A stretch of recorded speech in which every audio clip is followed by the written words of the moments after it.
Hello dears, എൻ്റെ പേര് സുമേറ. Fashion ഡിസൈനിങ്ങിൻ്റെ ടീച്ചറാണ്. 5 ദിവസത്തെ ഫാഷൻ ഡിസൈനിങ് ഫ്രീ ക്ലാസ്സിൻ്റെ ഫസ്റ്റ് വീഡിയോ ആയിട്ടാണ് ഞാൻ വന്നിട്ടുള്ളത്.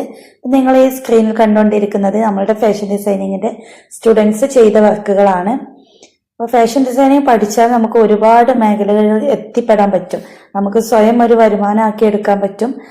കൂടാതെ നമുക്ക് ബാക്കിയുള്ളവർക്ക് നമുക്കൊരു ജോലി സാധ്യതകൾ ഉണ്ടാക്കി കൊടുക്കാനും പറ്റുന്ന ഒന്നാണ്. അപ്പൊ നമുക്ക് വീട്ടിലിരുന്നിട്ട് ചെയ്യാനും പറ്റുന്ന ഒരു കാര്യം തന്നെയാണ് ഫാഷൻ ഡിസൈനിങ് എന്നുള്ളത്.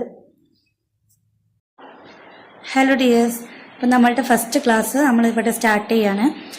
നമ്മളുടെ ഈ ഒരു 5 ദിവസത്തെ ഫ്രീ ക്ലാസ്സിൽ നമ്മൾ ഫസ്റ്റ് സ്റ്റാർട്ട് ചെയ്യുന്നത് ഹാൻഡ് എംബ്രോയ്ഡറിയിൽ നിന്നിട്ടാണ്. അപ്പോൾ ഹാൻഡ് എംബ്രോയ്ഡറി പലർക്കും അറിയുന്നവരുണ്ടാവും, അറിയാത്തവരുണ്ടാവും. അപ്പോൾ നമുക്ക് ഹാൻഡ് എംബ്രോയ്ഡറിക്ക് വേണ്ടിയിട്ട് എന്തൊക്കെ വേണം, മെറ്റീരിയൽസ് എന്തൊക്കെ വേണം എന്നൊന്ന് പരിചയപ്പെടാം. ഇതാണ് ഹൂപ്പ് എന്ന് പറയുന്നത്. അപ്പോൾ ചിലർ എംബ്രോയ്ഡറി റിങ് എന്നൊക്കെ പറയും. ഇതിൻ്റെ പേരാണ് ഹൂപ്പ്. ഹൂപ്പ് 2 ഹൂപ്പുകളായിട്ടാണ് വരുന്നത്. ഒരു സെറ്റ് എന്ന് പറഞ്ഞത് 2 ഹൂപ്പാണ്. ഒന്നിൽ സ്ക്രൂ ഉണ്ടാവും. പിന്നീട് വേണ്ടത് നമുക്ക് വൈറ്റ് മല്ലു ക്ലോത്ത് അല്ലെങ്കിൽ പോപ്ലിൻ ക്ലോത്ത് എന്ന് പറയുന്നതാണ്.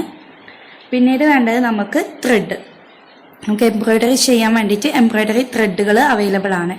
നമുക്ക് പല കമ്പനിയുടെ ത്രെഡുകൾ അവൈലബിൾ ആണ്. ഇത് വരുന്നത് രംഗോളി ത്രെഡാണ്. അതുപോലെ തന്നെ എംബ്രോയ്ഡറി ചെയ്യാൻ വേണ്ടിയിട്ട് നമ്മൾ യൂസ് ചെയ്യുന്ന സൂചി, എംബ്രോയ്ഡറി പിന്നെന്ന് പറഞ്ഞാൽ അത്യാവശ്യം ലെങ്ത് ഉള്ള, കുറച്ച് വണ്ണുള്ള, അതുപോലെ തന്നെ ഹോൾസ് ഇതുപോലെ വരുന്ന ഒരു ഹോളുള്ള എംബ്രോയ്ഡറിയുടെ സൂചി നമുക്ക് അവൈലബിൾ ആണ്. ഷോപ്പിലൊക്കെ എംബ്രോയ്ഡറി സൂചി ചോദിച്ചു കഴിഞ്ഞാൽ കിട്ടും.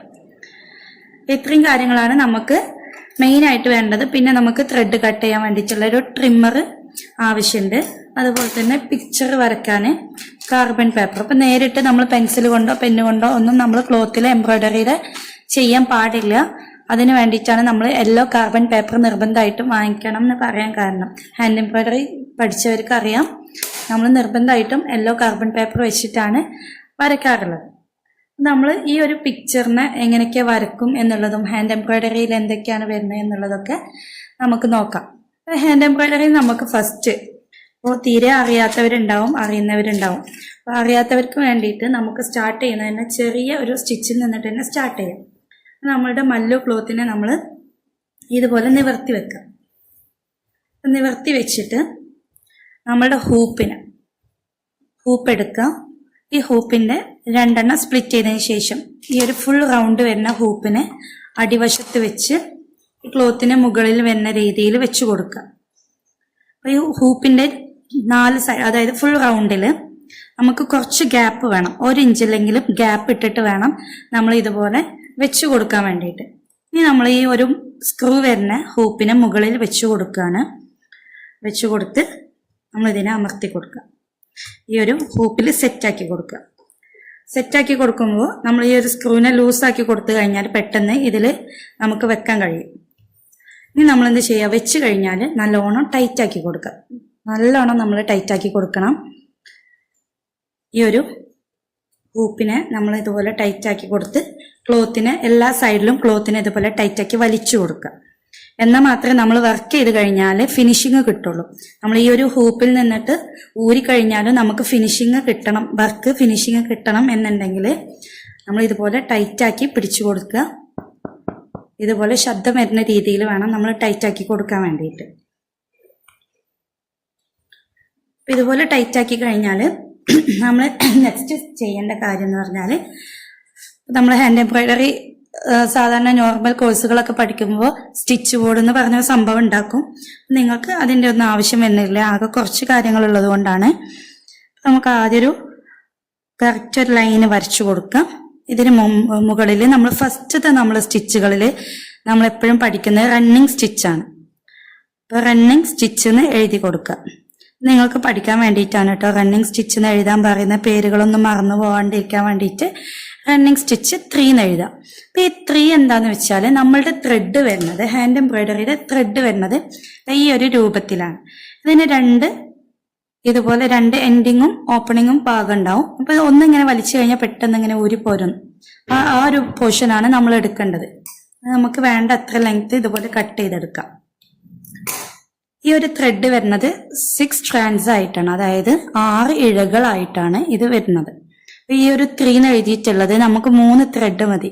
റണ്ണിങ് സ്റ്റിച്ച് ചെയ്യാൻ വേണ്ടിയിട്ട് നമുക്ക് 3 ത്രെഡുകൾ മതി. അപ്പം നമ്മളിങ്ങനെ സ്പ്ലിറ്റ് ചെയ്തിട്ട് ഇതുപോലെ എടുത്തു കഴിഞ്ഞാൽ 3 3 ആയിട്ട് നമുക്ക് കിട്ടും. ഇനി നമ്മൾ ചെയ്യേണ്ടത് ഇതുപോലെ സൂചി എടുത്ത് ഈ ഒരു സൂചിയിൽ കോർത്ത് കൊടുക്കുക. നമുക്ക് ഈ ഒരു തലഭാഗം സ്മോളും ഇത് കുറച്ച് ലാർജും ആക്കിയിട്ട് ലോങ്ങും ഷോർട്ടും ആയിട്ടാണ് നമ്മൾ വെക്കുന്നത്. എന്നിട്ട് ഈ ഒരു കൂടുതലുള്ള ഭാഗം നമ്മൾ അടിവശം ഇട്ട് കൊടുക്കുക. ടൈ ചെയ്ത് കൊടുക്കുകയാണ് ചെയ്യണത്. ടൈ ചെയ്ത് കൊടുക്കുക. ഓക്കെ,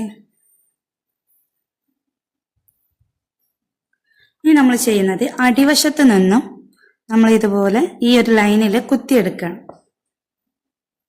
നമ്മൾ ഇതുപോലെ കുത്തി മുകൾക്ക് എടുത്തു കഴിഞ്ഞാൽ ചെറിയൊരു ഡിസ്റ്റൻസ് വിട്ട് നമ്മൾ താഴേക്ക് തന്നെ ഇറക്കി കൊടുക്കുക. ഈ ഒരു റണ്ണിങ് സ്റ്റിച്ച് നമുക്ക് പലർക്കും അറിയുന്നതാണ്. പക്ഷേ നമ്മൾ ചെയ്യേണ്ട കാര്യം എന്ന് പറഞ്ഞത് നമ്മളിവിടെ ഒരു സ്റ്റിച്ച് കൊടുത്തിട്ടുണ്ട്.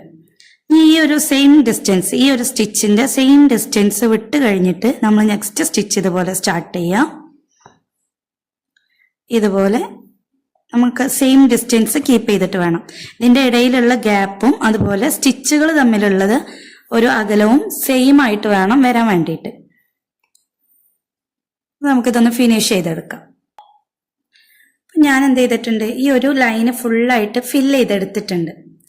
ഈ ഫില്ല് ചെയ്തതിന് ഇനി അടിവശത്ത് ഞാൻ കെട്ട് കൊടുക്കാൻ. ഇതിനെ നമുക്ക് ടൈറ്റാക്കി സെക്യൂർ ചെയ്ത് നിൽക്കണം.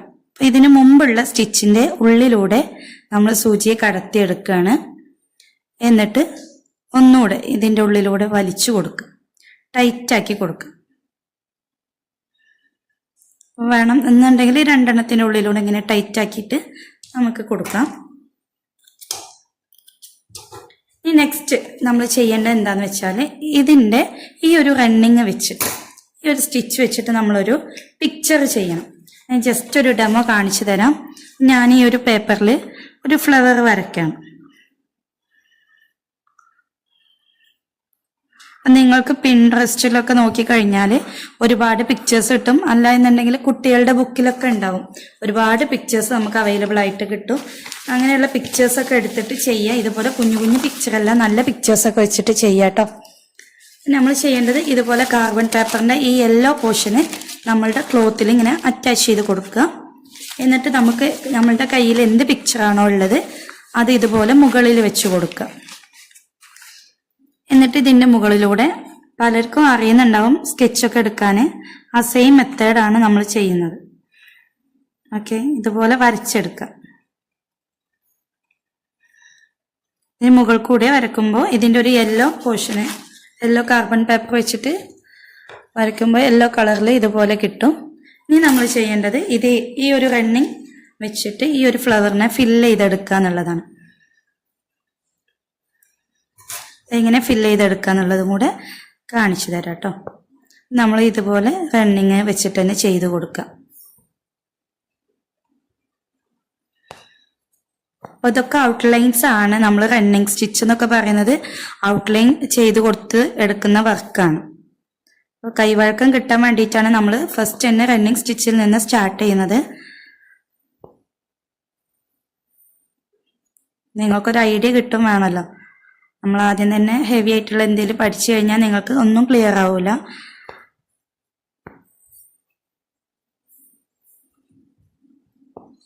കണ്ടോ, ഇപ്പം ഞാൻ ഈ ഒരു സെന്ററിലുള്ള ഒരു റൗണ്ട് പോർഷന് ഞാൻ ഏകദേശം കംപ്ലീറ്റ് ചെയ്തെടുത്തിട്ടുണ്ട്. ഇതുപോലെ നമ്മൾ എന്ത് ഡിസൈൻ ആണോ, ഫ്ലവർ ആയിക്കോട്ടെ, സീനറീസ് ആയിക്കോട്ടെ, അനിമൽസ് ആയിക്കോട്ടെ, ഫ്രൂട്ട്സ് ആയിക്കോട്ടെ, എന്തോ ആയിക്കോട്ടെ, നിങ്ങൾ എന്ത് ചെയ്യാം, ഇതുപോലെ ഫില്ല് ചെയ്തിട്ട് ഇതുപോലെ ഓരോ പാറ്റേണും വരച്ച് കൊടുക്കുക. ഇങ്ങനെ ഒരു പിക്ചർ ചെയ്തെടുക്കണം. നിങ്ങളൊരു സ്റ്റിച്ച് പഠിക്കുമ്പോൾ ഒരു പിക്ചർ ഇതുപോലെ ചെയ്തെടുക്കാം.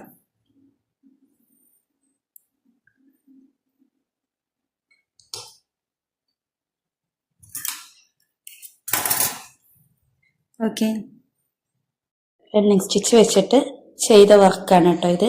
അപ്പോൾ ഇതുപോലെ നമുക്ക് പല വർക്കുകളും ചെയ്തെടുക്കാം. നമുക്ക് ഇഷ്ടമുള്ള ഡിസൈൻസ് വെച്ചിട്ട്, സീനറീസ് വെച്ചിട്ടായിക്കോട്ടെ, ഫ്ലവേഴ്സ് വെച്ചിട്ടായിക്കോട്ടെ, ഇനി ഡോൾസിൻ്റെ പോലെയുള്ള പിക്ചേഴ്സ് വെച്ചിട്ടായിക്കോട്ടെ, നമുക്ക് എന്തെങ്കിലും പിക്ചേഴ്സ് വെച്ചിട്ട് ഇതുപോലെ വർക്കുകൾ ചെയ്തെടുക്കുക. എല്ലാവരും ചെയ്ത് നോക്കാം കേട്ടോ.